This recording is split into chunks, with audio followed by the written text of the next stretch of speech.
Duperas y Duperas. Today on Dupe by the River, it's MLS All-Star time. We're going to be discussing our thoughts on the MLS All-Star game that is going to be played on today, Wednesday, August 10th. So we'll give you guys our thoughts on that. We're going to look back at that ugly loss to Cincinnati up in TQL. We got our thoughts about that. And of course, we're going to look ahead at this upcoming weekend as the Philadelphia will be hosting Chicago. Will there be revenge? We'll discuss it all here. But don't you dare go anywhere, ladies and gentlemen, because you do not want to miss this episode of Dupe by the River. Let's get it started, guys. Done. Dupe by the River doesn't do anything well. There is not one. I'm sorry. There was no creativity. As a Union fan, I take that all day. Another DP. We need to go get Mario Balotelli. And that is right. Welcome, everyone, to Dupe by the River, the show where we follow everything Philadelphia Union. And, of course, we are brought to you by Philly Sports Network. Before we dive into today's episode of Dupe by the River, real quick, ladies and gentlemen, welcome. Thanks so much for watching live. If you are watching this live on El Parceros Philly YouTube channel, hit that like button. And, of course, subscribe as well. Never miss out on any of these live viewings. And, of course, if you're more of a podcaster, we do rebroadcast these in podcast form. You can find us under Dupe by the River podcast. Let me introduce you today, my experts in duping. First up, ladies and gentlemen, please welcome on back Mr. Tim Lovinguth. Wearing, is this this current home kit we got, Tim? Oh yeah. What do we got in the back, Tim? Nothing. I bought this jersey and the away jersey. It didn't put anything on the back. TBD or just leaving it blank? I don't know. Like I really like the shirts themselves, and I have a lot of jerseys that have names and numbers on the back, and a lot of them are signed.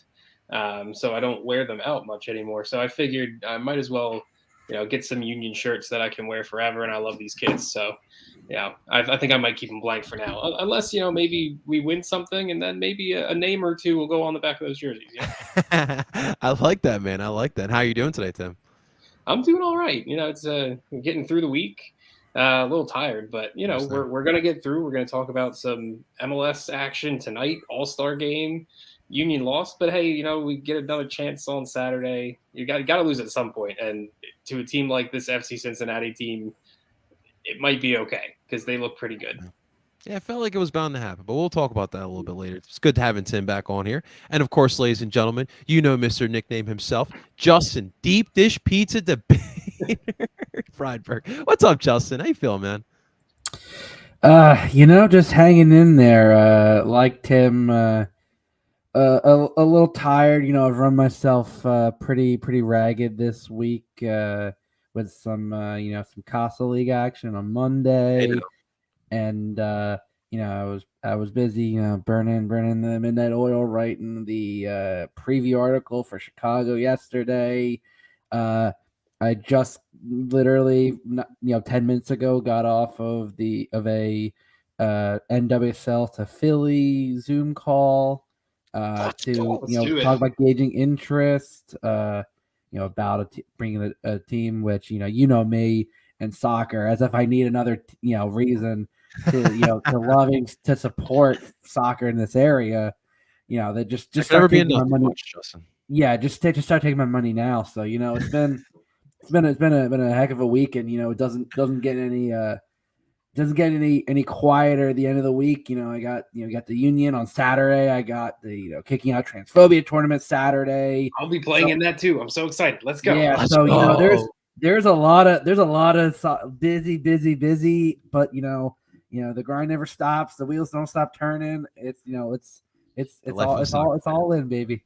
I love it. I live vicariously through Justin, guys. Just know that. Justin, we have a Gotham FC matchup in Subaru Park. When is that match so people can start jotting down their calendar, because that's very important. That is actually next Saturday, the 20th. Mark on your calendars. Start time. I unfortunately will not be able to attend. The second week of the Kicking Out Transphobia tournament is in the morning, and then I have a Dungeons and Dragons event at a tavern in a bar in Philly, in South Philly, actually, right around the corner from the Super site where we play most of our games. So I unfortunately will not be able to attend that game. I know there's some decent interest in that game. So But I hope people genuinely do turn out for that game because I think nothing shows that Philly wants a soccer team back for the women's league like this. Please. I used to go as a kid to the Independence and Charge games and the now defunct leagues. I remember when they were playing out in Westchester, and it was it was the fact that you're playing at a college or a pro league. It was rough goings at the time, but the league's finally on its own 2 feet now, and there's not a reason why Philly should not be in the Absolutely. consideration. Tim, is there anything Justin can't do? I don't know. He's pretty much sleep because all of this takes a lot of energy and a lot of effort. I feel you, man. I like people are like, oh, how do you do it? And I'm like, I run on like 4 hours of sleep and coffee. Yeah. Like it's literally constant. Like I always tell people my parents always joke to me, oh, where are you traveling this week for soccer? And I'm like, I'm not traveling. But I'm like, but then I look at my calendar and I'm like, oh, wait a minute. It's kind of 2 weeks, it was 2 weeks or so. I'm going up to Red Bull for the away game. I'm traveling to for Atlanta and Charlotte away in September. I'm like, and I went to Pittsburgh for USL. I went to Hartford for USL. I'm like, I'm trying to count like them. I'm like, soccer. I mean, it's not a bad thing to say soccer is consuming my life, but it's. Well, let me plug this in real quick because I feel like I should tell both of you guys at least, and I'm going to tell the rest of our listeners. September 24th, I will be traveling back up to the place that we don't like to attend, but to watch the national team of Colombia go up against Guatemala September 24th. If anyone is interested, it is a different world. So wanted to throw that out there. I'm excited. I'm going to be living like Justin for one day. A soccer match is not the Union. So if I wasn't coming back from the Poconos that weekend, was it September 24th? September 24th, man. Yeah, I will be coming back from the Poconos. Actually, no, sorry, I will be in the Poconos that Saturday. So we have international break. So I'm good. Unfortunately, like the international break, I sometimes cannot attend every soccer match in the area. I take some time off. It is what it is. Even though the week before and the week after I'm traveling for the Union, there is a little bit of a break in between. There you go. Well, gentlemen. Well, first off, Boston X, thank you so much for checking on in, asking if I'm hyped for the MLS All-Star game. Yes, and I have a discussion I wanted to bring to you both. Goalie wars, yes. Goalie wars. Yes, but more goalie wars, which the fact that it wasn't televised is bullshit. Yeah, I don't get that. But to the point there, right? You mentioned goalie wars, and this is part of my argument here. Gentlemen, I want to declare the MLS to have the best all-star game experience out of all the professional sports here in America.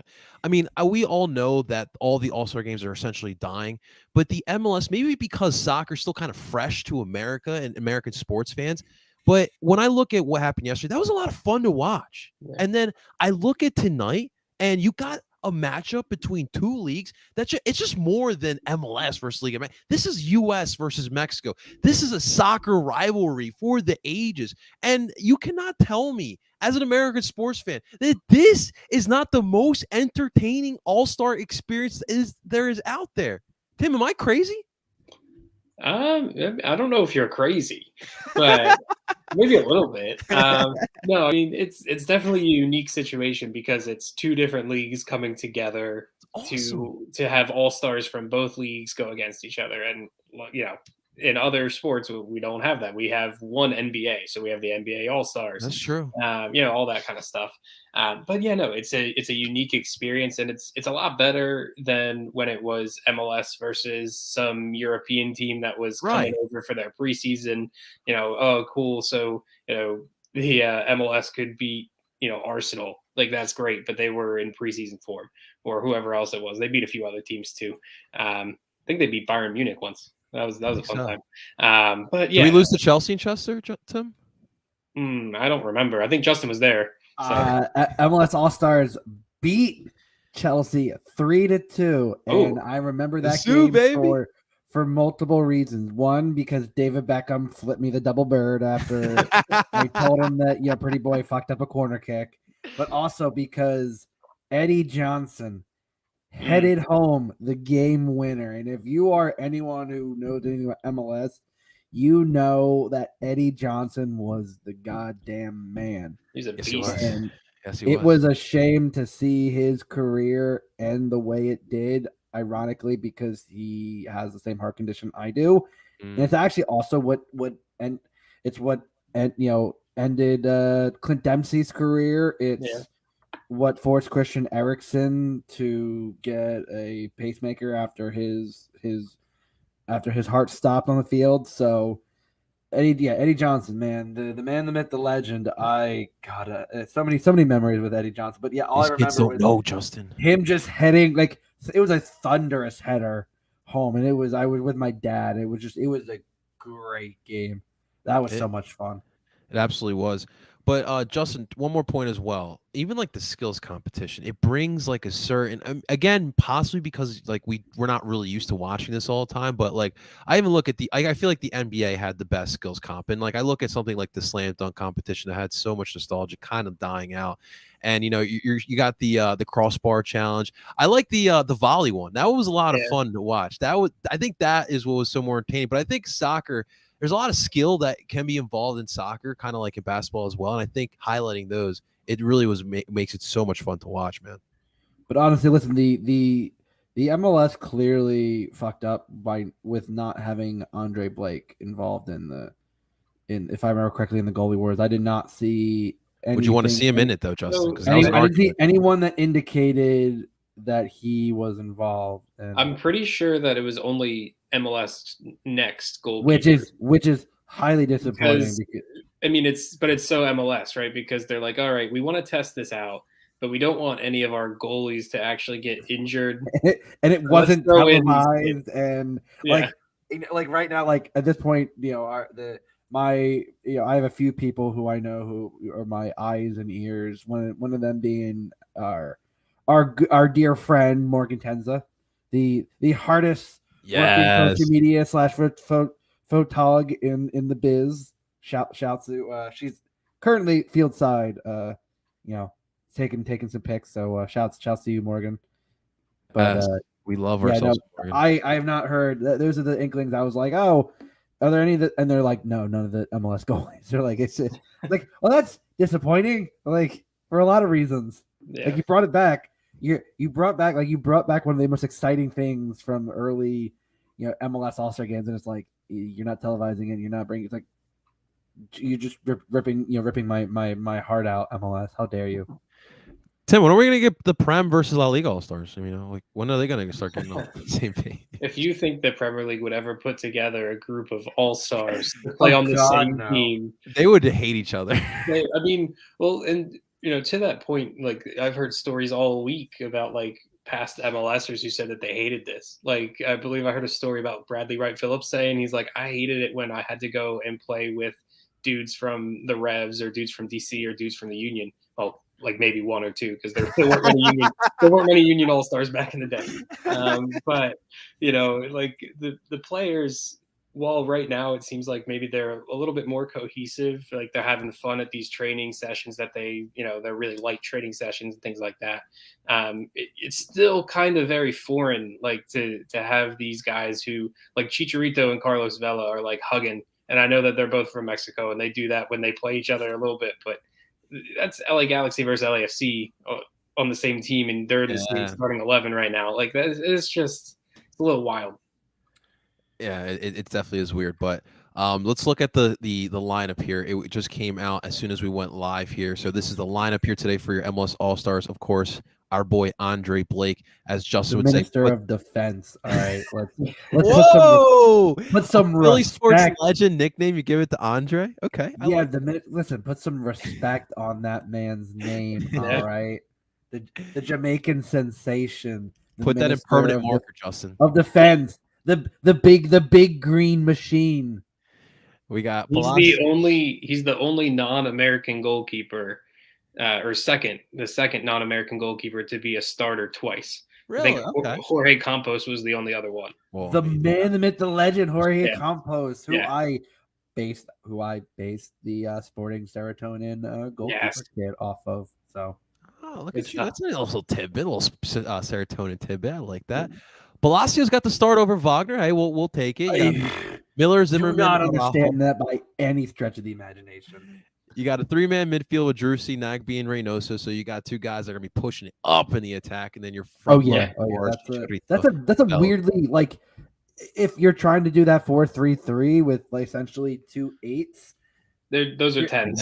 Got it. Yeah, so like you're not even there's not a lot of coverage. Like Nagbe is gonna have to do a lot of tracking. Yeah, we'll see how he goes up with that. Well, it should be a lot of fun. One more question before we move on to Cincinnati. What do you guys see the future of this All-Star game? Like, how many times do you possibly see Liga playing against Liga Mekis? Do you see another opponent going back to the old format? Justin, what do you think the future of this will be? I mean, I think the MLS has it right with the MLS versus Liga MX. I think really truly that kind of was the thing that they were missing. Unless you go back to East West, which I didn't necessarily like. That was okay, but I think this is the best because you are trying to. I mean, listen, you're bringing in. I mean, you might be bringing in fans that are fans of teams in both leagues. You are bringing it to a larger market of people. I mean, the broadcast alone, it's on ESPN, it's on Today. Like you're ticking off all the channels. So I really think the best way to, bring it, it's just keep making the skills challenges more fun. Like keep upping the ante. I mean, the prime example that I give for how a league can reinvent their All-Star game is look at the NHL. The NHL for a while kind of was falling flat with their All-Star game, and then next thing you know, they really bring back the skills challenges. They make it to 3-on-3, and people genuinely get interested. And they have they draft players. And hey, maybe you know what? Maybe you do more of a tournament with between the leagues, and you have captains and you have them draft players. Maybe that, and you create 5-a-sides or stuff like that. I don't know, unless if you're changing the whole aspect of the game. But if you're keeping the game as it is, I think just expanding the skills challenges is probably the best way to kind of keep this momentum going. Okay. What about you, Tim? What do you see the future of the All-Star game? Yeah, it's interesting because I mean the format right now it's proving to be pretty successful, but we'll see starting next year a full expanded Leagues Cup. So MLS teams against Liga MX teams, like there's going to be a break in the season and a tournament. So that might get a little stale if it's the All Stars against each other, or it could be more heated. Who knows? But I feel like for Liga MX they'll want to keep it because the league is, still it's still one of the best leagues in the Americas. But yes, like you just alluded to there, they need that money, and MLS for whatever reason is doing better with expansion, with transfers in and out. So Liga MX wants a little bit of that, and it seems like MLS is willing to kind of bring them in and kind of help with that. So, and it's kind of all leading towards, the 2026 World Cup, playing that long game. So I think they'll probably stay the same, at least MLS versus Liga MX until that World Cup. And then maybe afterwards it'll be time to reinvent it again. And hopefully at that point, the skills challenge is blown up and we get goalie wars and we get a whole bunch of new things. But yeah, I think it'll stay the same for a few years at least. I want the MLS All-Stars to go on a world circuit.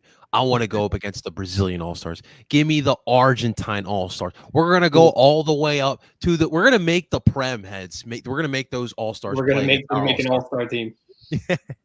We're gonna do it, guys. We're gonna make everyone play against us. But I think that it does present something to it. Like you mentioned, Tim, and I completely agree with you. Like they would absolutely hate the idea of playing an All-Star game, but if the money's right, I mean, you think the Prem is gonna say no to that? I mean, we'll see. But I think that there's definitely different ways that they can take this All-Star game, and I think that they have something great. And I think it's the beauty of having a worldwide sport is that you can do different things like that where the other sports really can't do it. Justin, Kai Wagner, huh? His agent won't stop, brother. Yeah, like It's like Drew Rosenhaus out here, bro. Well, we were talking about it. Like all these people, are like, oh, he's definitely gonna go in this window, and it's like, for all this, like, I have not heard a single. It's always, the like, and it's not even like Fabrizio. Like Manuel Vade, like I trust him. He works for transfer market, but like, I mean, Joe Tanzi said it best. It's just like, man, Kai's agent is doing work, just trying to put these, because if there were like concrete offers, I'm sure the union are going to listen. Yeah. But a lot, what people say is like, Kai, like Ernst. Wow, okay, yeah. So if one offered $10 million for him, I think also Ernst is going to go. Wait, I'm not gonna, like, if you need him now, we are not even 2 months from the playoffs. Why would I sell arguably one of my best players right before a playoff run? Especially this close. Like if it would have been done, it would have been done earlier. But unless there's a loan back and unless there's a lot more talks, I think a lot of this is just, where there's smoke, there's fire. But if there is, it's a small brush fire. I'm not exactly, there's not exactly enough to go, you know what? There's a lot going on here. It's like, yeah, it's just the same stuff we keep hearing every time. It's like, oh, there's gonna be offers, and then quiet. Like I think we keep talking about this every transfer window, that there's gonna be offers, and then like nothing, crickets. I mean, I like, if there's interest, no one's making a formal offer. For all the quote unquote interest, I have seen we've seen lack of a quote unquote an actual formal offer. And that, I think at this point you just got to go, okay, yeah, people might be interested, but if they're not asking and they're not submitting things, you can just window shop all you want. If you're not going in and inquiring to the cashier, how much is this, this item in the window, you're just window shopping. Tim, I wanted to ask you something. So Yeah. when I worked in sales, they used to always teach me about indifference. If you're not indifferent, you're not going to win the sale. And when I look at the situation, like I feel like Kai and his camp, they look like the desperate dude who didn't get a prom date. Like at some point, you just gotta let the play on the field talk for itself. And dude, these scouts have eyes everywhere. How do you feel about it, man?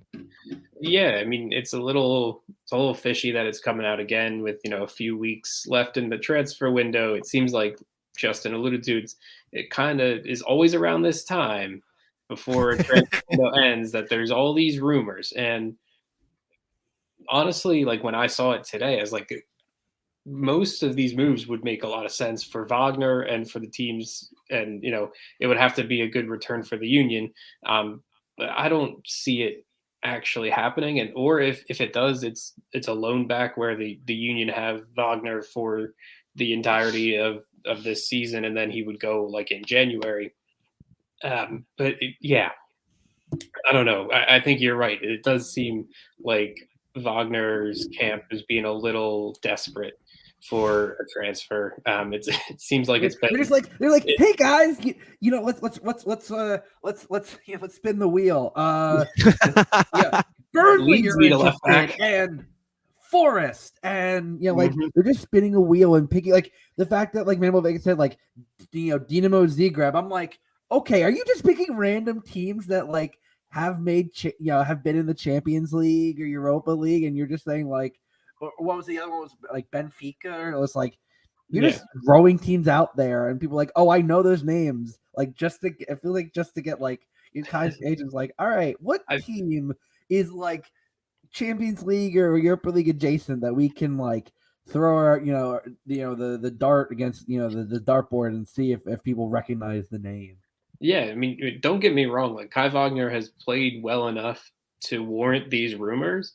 It's just the fact that there have been these types of rumors since the 2020 playoffs. And we remember what happened when he shat the bed. Yeah. And oh my God. People like I remember I heard the rumblings that Ali and a number of teammates called him out on that shit for believing his own hype and then playing like dog shit. So like, great. He has been consistently in the last few seasons, arguably the top 5 left back in the league without question. It's just great. Like, I'm sure people are interested, but like, unless there's your concrete things, you just got to go, okay, keep playing until eventually someone does come with the right offer. And honestly, I really do feel like the right offer or the union finally, like, bending to maybe one of these ones that they say that isn't coming in will happen in January, because you know it seems like it's just time. Like, there's too many good players on this union team for them to stick around another season. I mean, I'll be happy if they do, because I love this success that this team has. But there's players on this roster that should be on bigger clubs, and have the chance to test Europe. I would put Wagner and El Brujo in that category right now, and even Andre Blake, but we know why he hasn't moved. It's been well documented as to why he hasn't moved. So, yeah, it's just, sooner rather than later, there's some of these players on this union team that are going to get that transfer. But right now with Kai Wagner, he's that all-star. He's not starting, which I think I don't know. Palacios, to me, he's been good for LAFC, but is he even really a left back, or is he just felt the same way? But it is what it is. Wagner will be focused on all-star and then getting back with the team and hopefully starting on Saturday against Chicago. Well, let's move forward and then we'll talk about the Chicago match. But I want to first look back at the Cincinnati match, guys, because obviously wasn't a pretty night out in Cincinnati on Saturday. So we're gonna start off by obviously looking at the lineup here for the Union, in which it was the usual 4-4-2 diamond, and Bizo got yet again another start. So we'll obviously talk about that in a second. Martinez was back, so Jim decided to stick with his usual 4 in the diamond. We got Leon Flock, Jose Brujo Martinez, Alejandro Bedoya, and Daniel Gazdak. And, of course, you got Ua and Carranza as the 2 forwards up top here. And this was a match where, through that first half, it was pretty equal. There was a lot of that feeler out period. And, of course, in the 37th minute, we dodged a freaking bullet as a Brenner goal was called back off and offsides thanks to VAR. And we were drawn 0-0 at halftime. Second half, I don't know what happened, but Cincinnati came out energetic. They get a goal in the 50th minute by Brandon Vasquez. Barreal had a lot of space to get a cross in. Vasquez, we all know what he does. He makes great runs, gets past Elliott, and gets the goal. That was 1-0. 5 minutes later, you get Brenner getting his goal. Again, a nice run, stretches out Glez's, a tough angle, but gets it past Andre Blake. And there you go, 2-0. How about Barreal gets in the action, literally unscathed through the center of the pitch, finds a little space, hits a little low one, he gets a 3-0, and I'm like, we're all thinking ourselves like, wait, this isn't our Union. We don't allow 3 goals in the midst of 21 minutes. Like, this doesn't happen. Luckily, Paxton Aronson got a reconciled goal in the 77th minute, but that was really it, ladies and gentlemen, as the Union lost 3-1. Tim, I'll start with you. Like, I don't really want to kill them. There was a lot of uncharacteristic things from this squad that we don't typically see. So that's why this is, again, I know people don't want to hear it. This is one for myself where I'm just I'm sweeping this under the rug. I'm keeping it moving because you got a Chicago team that's looking better, and obviously you want a little bit of revenge. But that's just kind of how I look at this. How you looking at it, Tim? To me, and it's really funny because I wrote a whole long article on Jim Curtin and how he's being a little bit more tactically flexible, and I put this game fully on him and not being flexible.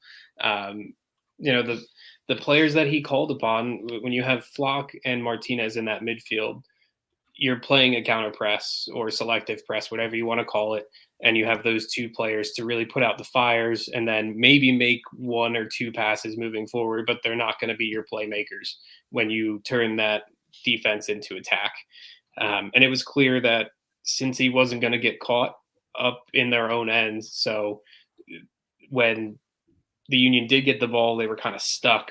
Since he was overloading Bedoya, they were stopping Gazdag from getting on the ball.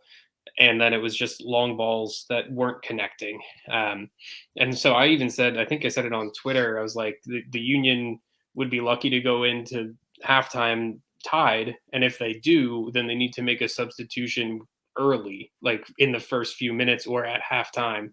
Bring on a Jack McGlynn, bring on a Paxton Aronson or a Quinn Sullivan, someone who can sit in the midfield and be an outlet and get around that since he was pressing. So it was almost like an exact like opposite game plan there. And Curtin didn't make that substitution. Vasquez gets in, one of his near post runs gets a toe to it. He's been very good this year with that. The second goal, you could say Martinez was a little slow to react to some of the movement there. The third one, he was jogging, watching Villarreal. So I would put the third goal on Brujo, unfortunately. But after 2-0, he wasn't really up for it. It wasn't his best game, unfortunately. So I think if the Union want to play the lineup that they had out there, which to me is almost their best lineup now, I think Jack McGlynn's pushing one of those two players, either Flock or Martinez, to be in the best 11 of this team. You have to take one of those two players out at some point in the second half if you're going to start them, because you need to have players who can be on the ball in a close game and can be that difference maker, being that deep lying playmaker. So that's what I have to say about it. I think the tactics from Curtin was at the beginning of the game, we're going to put on our guys who can press. We're going to hope our press beats their press, and that we can, find a way to squeak a goal, win this game 1-0, and get back to Chester. That didn't happen. And then it was almost too little too late, because we saw that Corey Burke and Jack McGlynn came on after, like a little bit after the second goal, and Curtin kind of had like a, oh shit moment. Like I should have done this a little bit earlier. Puts those guys on and tries to salvage something, and it just didn't work. Everything was just off that game. So I will chalk it up to that. It was an off night for the Union, and that's going to happen every once in a while. It's only their third loss in 2022, and they've played 24 games, something like that. It's still a ridiculously good team. So pretty much my whole long rant there is all nitpicking, but I think that's how the team is going to have to be moving forward. It's going to really fall on Curtin more than the players at this point. Right. Listen, I had the same criticism as well. I felt like he could have made adjustments quicker. Justin, what did you make of the adjustments second half, man? Like that, I felt like that's really where they got killed, man. I mean, I think, like, listen, El Brujo is going to have games like this.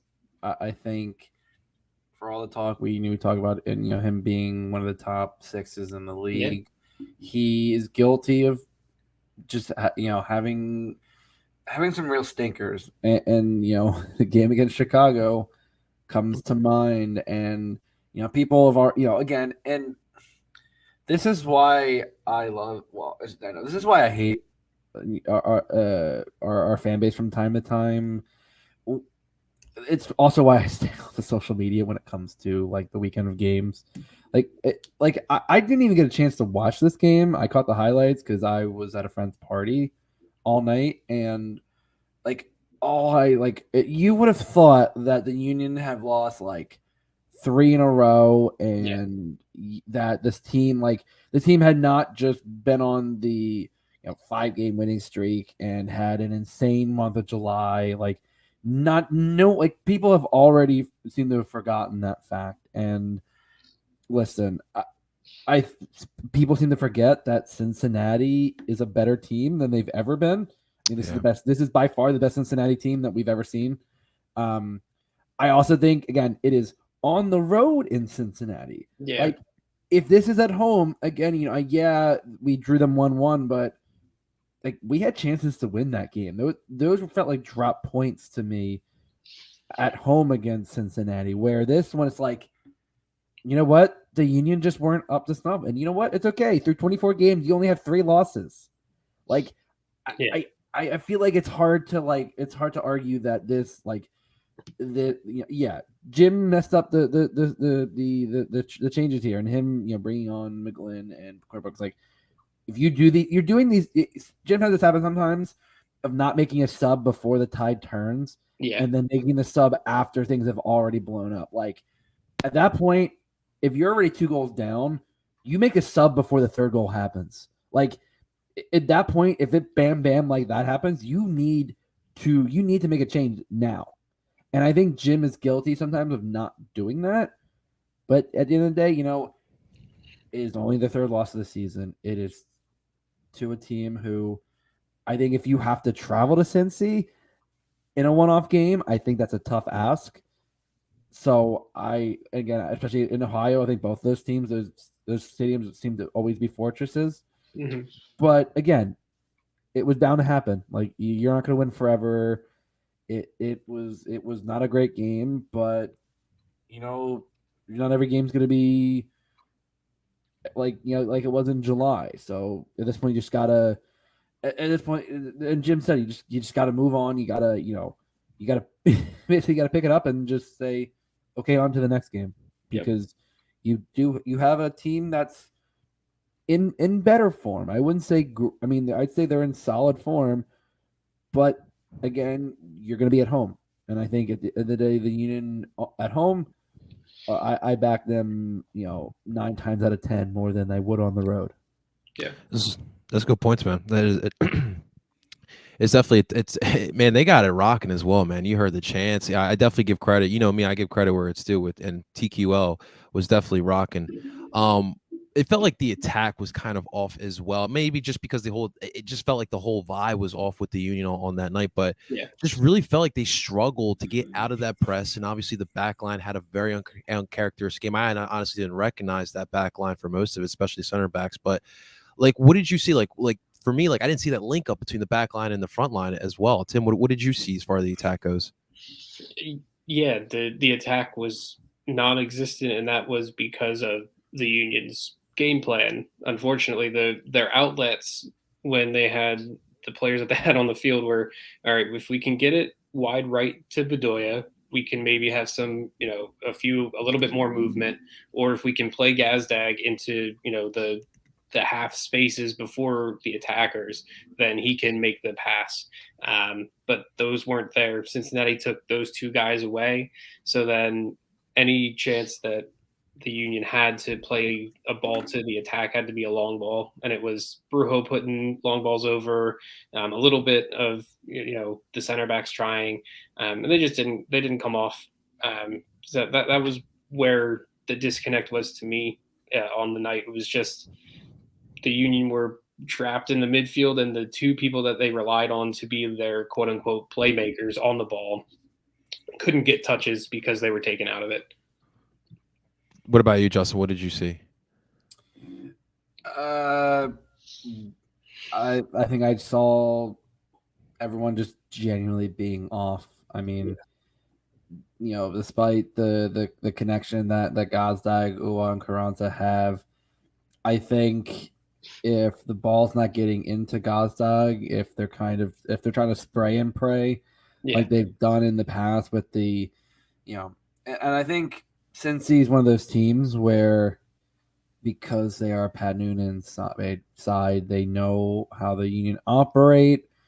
And I think despite the fact that the Union played differently, I feel like, they have the ability just to kind of disrupt that midfield. And if you're asking a lot of the back line to really, create the passing lanes, they can do that. But I think if you blow up that midfield, you're not going to get a lot going. And with the way that the Union offense looked, it just, it was an off night. At the end of the day, it was an off night, and it is what it is. I try not to dwell too much on these type of games because, hey, again, we said this is the 3rd loss all season.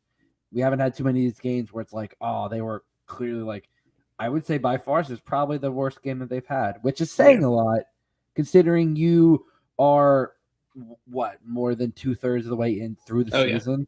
There's 10 games left, I think. Yeah, you've already had your worst game in on the road in game 24. I think I'll take that. And also, a lot of fans are overlooking the fact that oh, NYCFC lost to Columbus. Yep. And that is absolutely huge.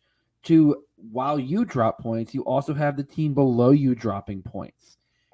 At the end of the day, you are still in first place by 3 points. So, like, yeah, you lost the game, but the results tended to work in your favor. This is true. Is true, man. Do you think Noonan has some sort of blueprint on the Union and Jimmy Boy? Yeah. I mean, What I do feel you like think that is but I exactly? also feel like it's a yeah, you kind of know how they operate, but like that's it. Yeah. it's also a you're on the road. Like Mhm. I think most teams, if you're on the road, the home team is naturally going to have that advantage, and it's why like this is their first win in a while. I mean, they were into the run of form with the Union were. They had what 6 draws I think in their last Yeah. like 8 games. So they were running into the problem of, and at this point right now, if results hold in the way that Cincinnati's been playing, there's nothing to truly indicate that this is all of a sudden going to change. Have them rise up. So Yeah. unless they get to the 4th seed, they're going to be on the road for the majority of games. And I think on the road in a one-off versus at home, there's a big difference. There's a big difference in traveling for those kind of games because say Cincinnati second round comes to the Soob with it rocking and it's a round and rock. That's a different environment than a mid-June regular season home game. Like it amps up, and I don't know if while Cincinnati's playing well, are they truly ready for that kind of an environment? Pat Noonan might be ready, but is that team ready? That is a lot of players outside of like Nick Hagland. There's not a lot of players there that truly have understood the environment that comes with being a road team in a MLS playoff game. I just don't get it because, like, overall, like, we have more talent, and I feel like for like a full 90 minutes between two matches, I felt like Cincinnati looked like the better team, like significantly Oh, better team. yeah. They And were. They took 4 points out of 6. So you're but not like wrong.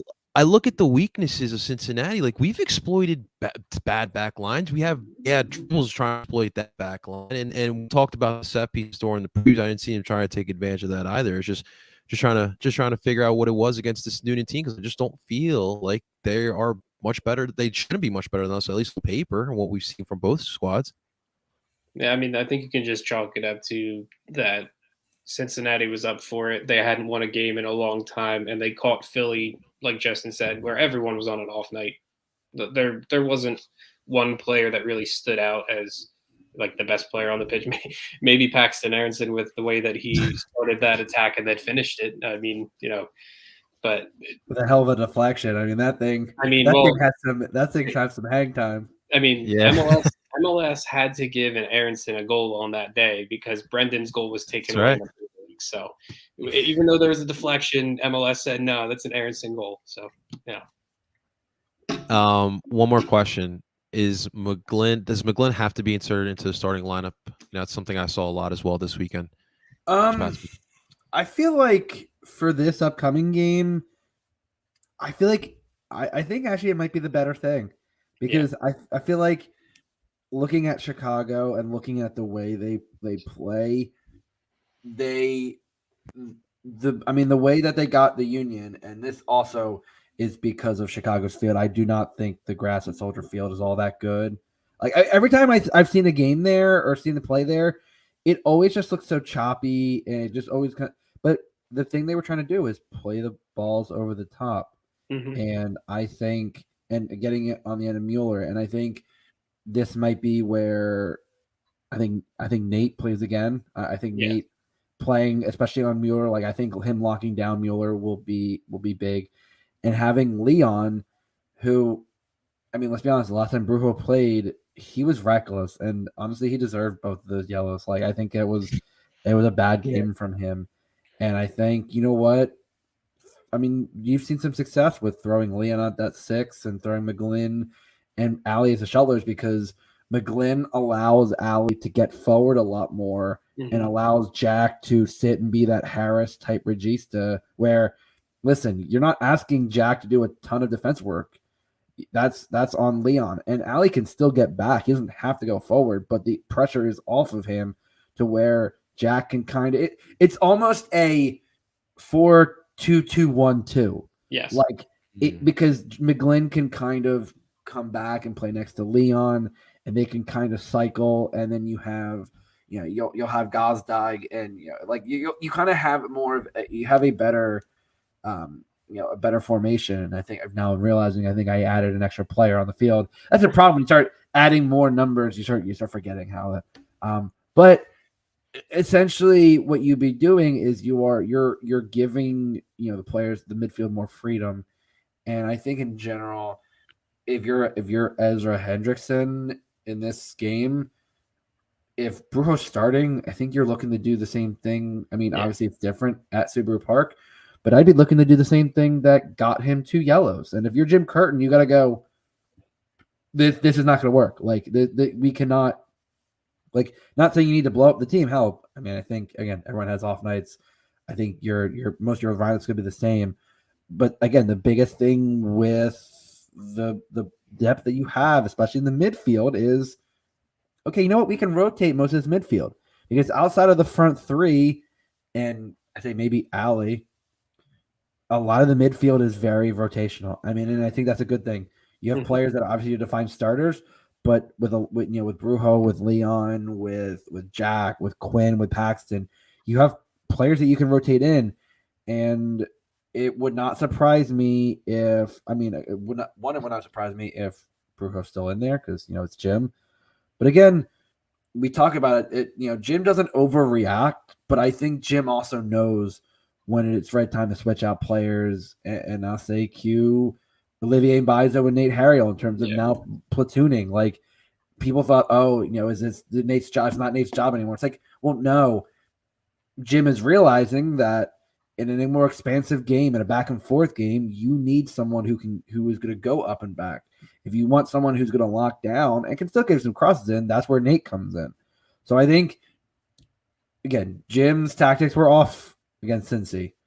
It happens. It's just now, how do you rebound against a Chicago team that I'd say it's coming in relatively decent form right now. I mean, they're barely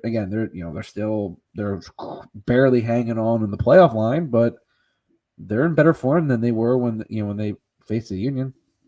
All right, well let's talk about that match, guys. Obviously, this upcoming Saturday, back at home, the crowd's gonna be rocking. I think if we saw the ticket DOOP watch from our boy Jared, I think we got standing room only available. So shout out to Jared and keeping us updated as always. But a 7:30 matchup, and obviously, like we obviously discussed it.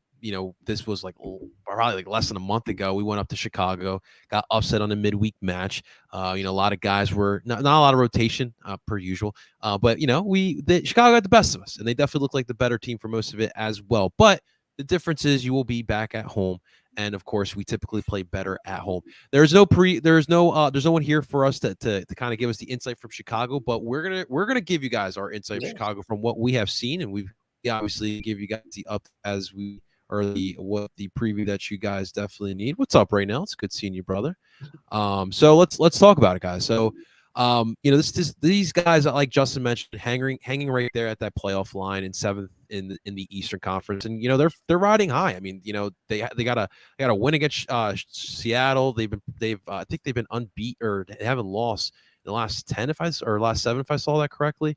I think also Seattle in that. I mean, listen, Seattle's been kind of on a down slope since CCL. They're struggling. Like if you look at their games, like I think they lost to Columbus. They went on the road and beat Vancouver, which I think like you look at their games and it's like they beat San Jose. It's like. Obviously, you play the teams that you have to that are on the schedule. That's kind of how it works in professional in sports. But listen, Chicago are playing well. But I will say what I said the last time around. They are a decent team. They're not a great team. Mm-hmm. They can still be exploited. Their defense still has the same issues. They are really heavily reliant on Shaqiri and getting Mueller going over the top. Duran's kind of taken over from Casper, even though Casper's had some better games lately. Shaqiri's kind of the main crux of things with 4 goals and 10 assists. So they're still reliant on players with a decent, okay defense. Yeah, a goalie in Slanina who is good. He's moving to Chelsea in the winter, so it's not his talent, but we've also seen what happens when that defense gets shredded, and we've seen that a lot this season. They are not going to be taken lightly, but you were at home. The Union tend to rebound after losses. They don't usually dwell on these. So it's one of those. It's a perfect storm of a Union team looking to rebound and a Chicago team that's playing well, but they are also playing well mostly at home. Mm-hmm. And I think traveling to the Sioux, which is going to be packed, that is a very different animal. And the real question for me is how are Chicago going to be able to handle the Union style? Because I remember when they played Chicago the last time, you kind of had a broken lineup with all the injuries and players and all on. You were kind of had a short bench. Again, due to not having a lot of the homegrowns and all that, but also the Union play differently. Have played differently the last month or so.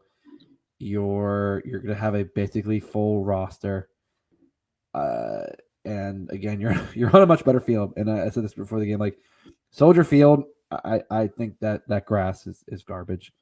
Every time I've been there, it when I watched the game there last year, the rain, the pitch was waterlogged and it was not good. This one looked like. I'm not a big fan of playing in NFL stadiums, despite what some people might say that it gets attendance. Chicago's doing nothing to show that they are getting that kind of attendance. Again, I say the Union at home, I back them any day of the week at home, and I have that. I've had that same confidence at every home game. I mean, at this point, it's ironic that all 3 of your losses are on the road. The Sub is a fortress. You are at most at this point. It feels like road teams are escaping with a point, and that is it. The Union have made it a mission to be a great home team, and I think that's kind of the crux of why they're at the top of the East, and especially if they can keep that. If you're top 2, top 3, you're having home games for most of the playoffs. Yep. Especially if you're top 2, there's a good chance you're hosting. If you make it all the way MLS Cup, you're hosting all the playoff games. So I think that's at the end of the day, that's kind of my mindset is always, well, the Union are at home. Full stop. Gotta get that 3 points, man. Daniel giving us a little bit of an update. The MLS All-Stars are currently up 1-0 at the moment. Totally missed it. Totally missed the goal, man. Tim, so look, we talked about how the back line kind of had a letdown game against Cincinnati, and this week we're going up against Shaqiri, who's starting to figure himself out. Casper's coming off a really good game. We all know what Mueller did against us in the last time at Chicago. How do you look at this matchup between that attack of Chicago and our back line again, man? Yeah, it's kind of interesting. Justin pointed out it was another off night for the Union in Chicago, and Mueller was there, and just early on in his Chicago days, and he played well. I think this game is going to come down to, again, the personnel for the Union. So, like Justin was saying earlier about what you do with the midfield, I think that really is going to determine the game. It's not like Chicago Chicago doesn't really break teams down. So if you want to play Flock and Martinez, you can, because Chicago probably try to get the ball out wide to Mueller, maybe try to play through Shaqiri. Yep, that's literally how they've been playing every team. But that's it. So you can play that way, and you can, counter them, and hopefully the passes connect. Or you could bring in McGlynn, like Justin was saying, either for Flock or Martinez, and kind of play the way that the Union played against Houston, where they had McGlynn dropping a little bit deeper. They even had Bedoya dropping a little bit deeper on the right, and they were acting as almost like quarterbacks. They had the ball at their feet, and they picked their head up. They had time. They found the open man. Like that. That's how it worked against Houston. So you could also play that way, because Chicago's defense isn't the best. Like even this past week, like they played Charlotte. Chicago gets scored on inside the first minute. What was it, like 30 some seconds? It was almost the fastest goal in MLS history. Chicago does come back thanks to our good friend Kasper Shavilko getting 2 goals, but that's not going to happen every game. And that was at Charlotte, which is another fringe team, not at the top team in the East.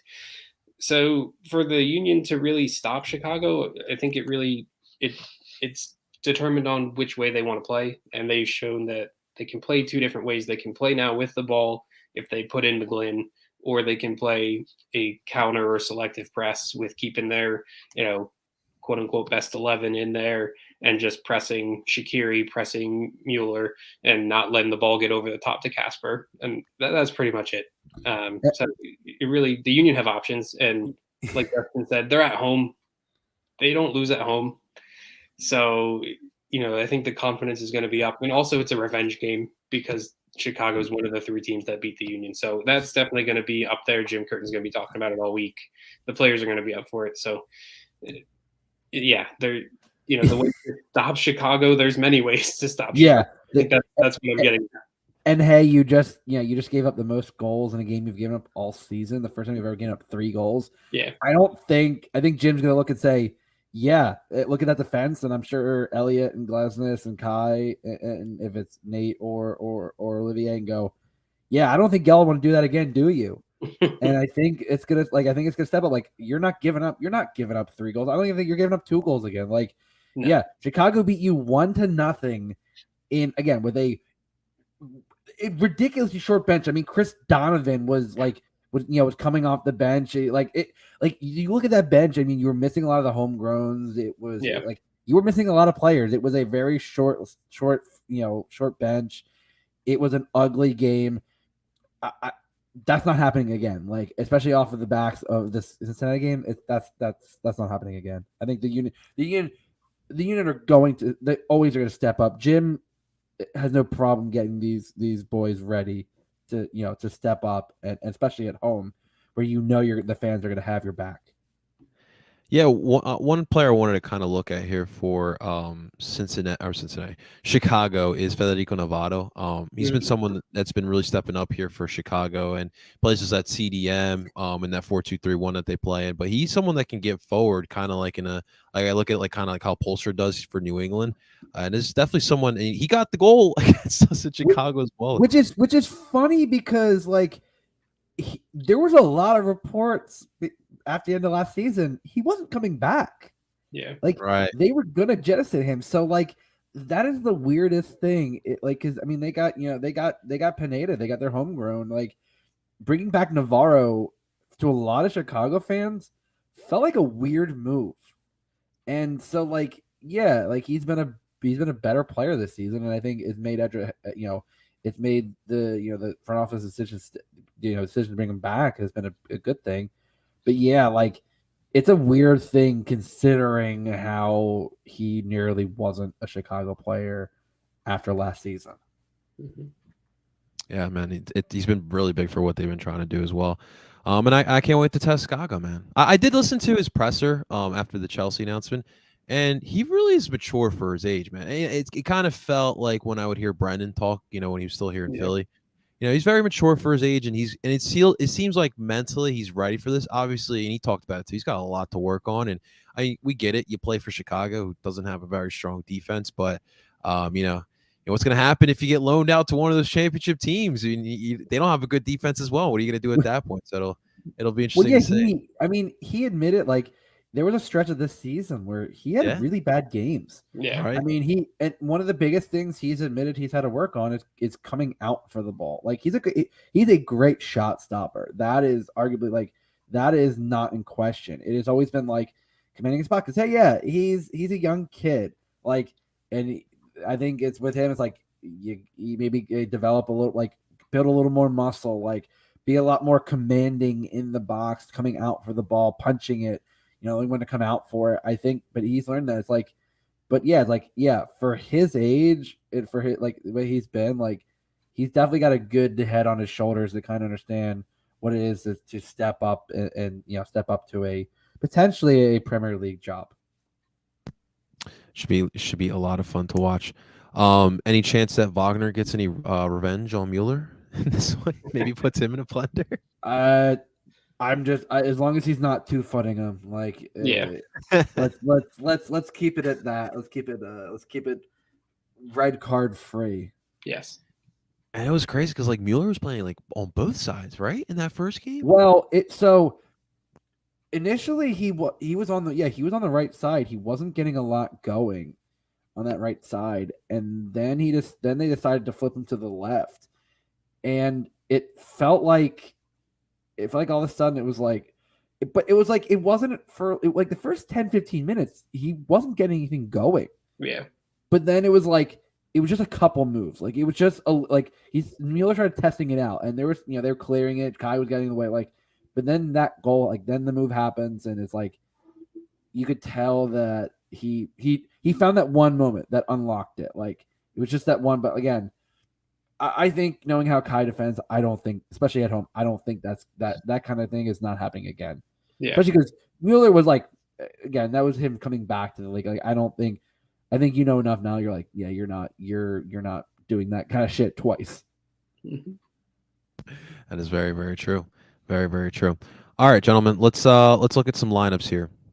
It could be obviously nowadays we got a couple different options that Jim can go kind of run with. Tim, what do you see this lineup looking like on Saturday? Formation as well. Yeah, I mean, I could see it being both ways. It's going to be the 4-2-3 or 4-2-3-1 throwback. It's going to be a 4-4-2 diamond either way, and it's really just going to depend on how Curtin wants to start the match. I wouldn't be surprised to see Flock and Martinez as Flock as a shuttler, Martinez as a 6. But I think if Jim wants to roll the dice, then I think it would actually be the right match to try have Leon at the 6 and have McGlynn as the left shuttler midfielder and have more possession of the ball and see if you can kind of force it down Chicago's throats early and then bring Brujo on at the end and totally just destroy their chances of getting back into the game. I wouldn't hate that. And then I think the only other question mark was at right back, and I think Nate Harriel deserves another go. Bizo didn't really cover himself in much glory in the Cincinnati match, so I think Harriel should come in and be able to lock down Mueller or is it Torres? Is that the other winger that they have? I can't remember his name. Torres, yeah. So I think you do a fine job in either situation. So I'll run down the lineup. I think it'll be Blake, Wagner, Elliot Glesnes, and then Harriel as the back line. Then I would start Flock at the 6, have McGlynn and Bedoya be the shuttlers, Gazdag as the 10, and Carranza up top. It's like one thing they've never tried is Martinez as like a bench piece. I wouldn't hate it. I mean, we know what he brings when he's a starter. It's tenacity and chaos. That's all he is. Could you imagine him for 20 minutes just kind of blowing shit up if you're up like 2-0? I want to see that happen because I want to see what would happen with a more calm-headed 6 from the start. And Flock can cover just as much ground as Brujo. So I think it would be an interesting thing to do against the Chicago team. They're at the playoff line, so this is potentially like could quote unquote be like looking at like a first round matchup. If something happened, the Union fall to the 2 seed, Chicago somehow stay at the 7, that would be your home playoff game against Chicago. So I think trying this out, seeing if it works, you need this Union team. They're successful, but they need to keep trying new ways to get the homegrowns on the field and to beat teams in different ways. So I think this would be the game to try that at home against Chicago, when, especially after this, there's a bunch of, there's a few away games. I'm trying to remember. They go to Dallas midweek next week, which is always tough. Then they go to DC, which it should be a little bit better than it used to be. And then the week following, they have a home game. They have 2 home games in a row. Home Saturday against Colorado, and then a Wednesday to end the month at home against Atlanta. So all 5 of those games are against teams that are either right at the playoff line or below it. So the rest of August should look a lot better than it did against Cincinnati. But I think this first game against Chicago should be a time to try things out, because you're going to have a hectic schedule and you're going to need to know if you can play this way. So I think you try it now.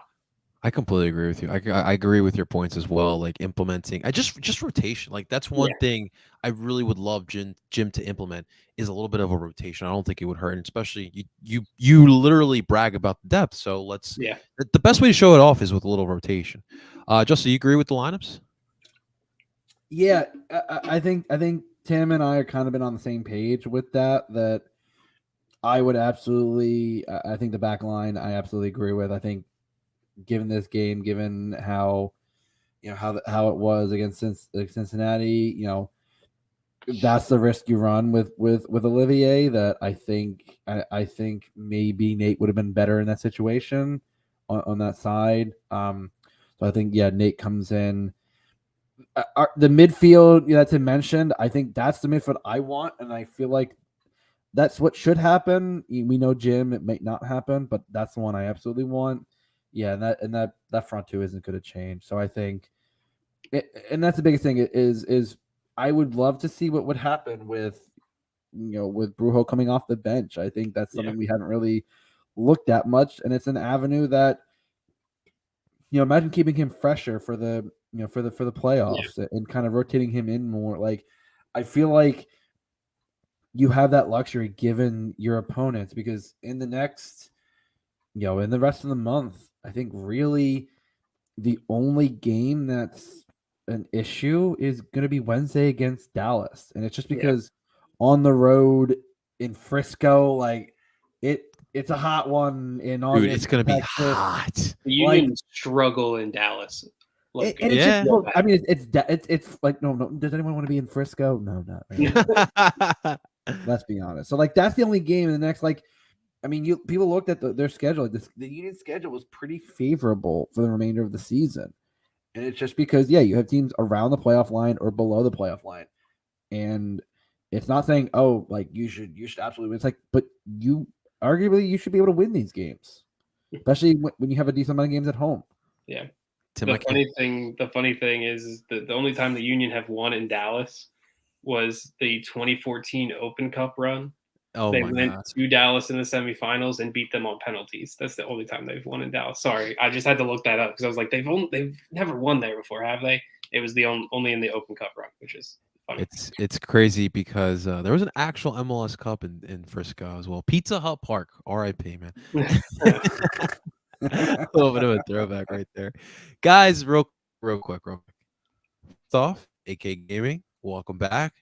And congratulations, brother, making JV2. That's awesome, AK Gaming, man. Good job, brother. Stuff, man.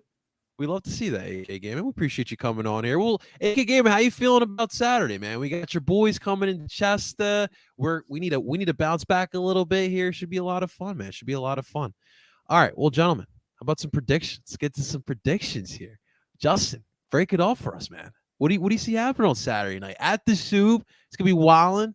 You and Tim are going to go absolutely bonkers in the River's End. If we can move after playing soccer for a full day. I don't know. Yeah, it like I'm trying to think, like, because the games, like the game window for the tournament on Saturday is like between, like, the 2 games would be between 9 and like 1.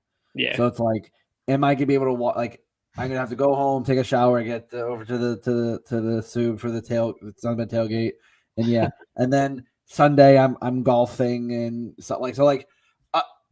One, I'm not gonna be in my house most of the time, but two, also like I'm gonna be sore as all hell. So it's gonna be it's gonna be wild. I think after the result in Cincy, like I said, I always say you don't want to be the team that comes off of the Union losing a game because they tend to come out and play a bit better. I think they break the Chicago defense down. I think them trying to get the balls over the top and try to play it in the middle at home, that just doesn't work. I think the Union defense at home has absolutely been a juggernaut. And I think to breaking down the Chicago defense is, again, I would say this, getting the ball to the top. I mean, that defense, despite how good their decent offense has been, the defense still is not that good. And I think if you can get Uwa and Carranza going again, it's going to be another game. I'm thinking my prediction is 3-1 Union. I think the Union break this game open. I think they establish the tempo early on that they failed to do on the road in Chicago. But again, you were at home, you're in the Sub. It's just hard to pick against this team, and I fully expect them to rebound after that result in Cincy. AK Gaming, as once legendary coach Herm Edwards once said, you play to win the game. That's it. Timmy, things happen, man. I'm sort of on the lines with Justin, as this needs to be a bounce back game for the Union.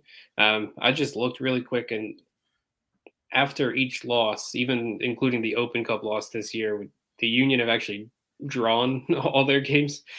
So I think the Union need to come out and put a statement out there. I think they need to win this game, and I think they need to win it 3-0 for it to really have that like oomph of like, hey, yeah, we lost to Cincinnati. It was an off night. This is who we are at home.